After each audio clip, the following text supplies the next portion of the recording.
वर्ष 2024 में अहोई अष्टमी का पर्व 24 अक्टूबर दिन गुरुवार को मनाया जाएगा। यह देवी पार्वती और अहोई माता की पूजा करने का दिन है।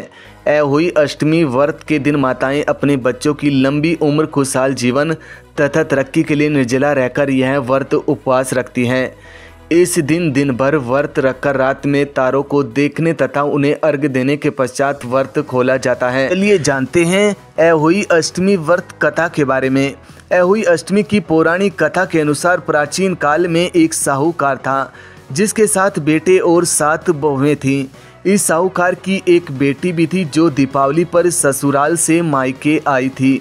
दीपावली पर घर को लीपने के लिए 7 बहुएं मिट्टी लाने जंगल में गई तो ननंद भी उनके साथ चली गई। साहूकार की बेटी जहाँ मिट्टी काट रही थी उस स्थान पर स्याहू यानी शाही अपने 7 बेटों के साथ रहती थी।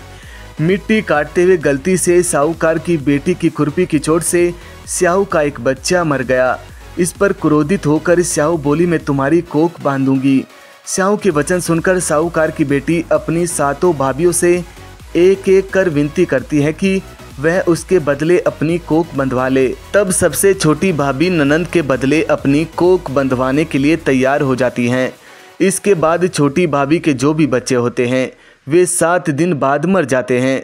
7 पुत्रों की इस प्रकार मृत्यु होने के बाद उसने पंडित को बुलवाकर इसका कारण पूछा। तब पंडित ने सुराही गाय की सेवा करने की सलाह दी। सुराही सेवा से प्रसन्न होती हैं और उसे स्याहू के पास ले जाती हैं। रास्ते में थक जाने पर दोनों आराम करने लगते हैं। अचानक साहूकार की छोटी बहू की नज़र एक ओर जाती है। वह देखती है कि एक सांप गरुड़ पंखनी के बच्चों को डसने जा रहा है और वह सांप को मार देती है। इतने में गरुड़ पंखनी वहां आ जाती है और खून बिखरा हुआ देखकर उसे लगता है कि छोटी बहू ने उसके बच्चे को मार दिया है। इस पर वह छोटी बहू को चोंच मारना शुरू कर देती है। इस पर छोटी बहू कहती है कि उसने तो उसके बच्चे की जान बचाई है। गरुड़ पंखनी इस पर खुश होती हैं और सुराही सहित उन्हें स्याहू के पास पहुंचा देती हैं।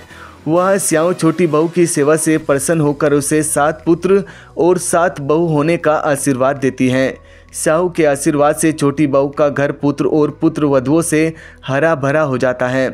अहोई का अर्थ एक यह भी होता है कि अनहोनी को होनी बनाना और किसी अप्रिय अनहोनी से बचाना। इसी उद्देश्य से महिलाएं अपनी संतान की खुशी के लिए अहोई अष्टमी का व्रत करती हैं। दोस्तों, अगर आपको हमारा यह वीडियो अच्छा लगा हो तो इसे लाइक करें और ज़्यादा से ज़्यादा शेयर करें और हमारे चैनल को सब्सक्राइब करना न भूलें।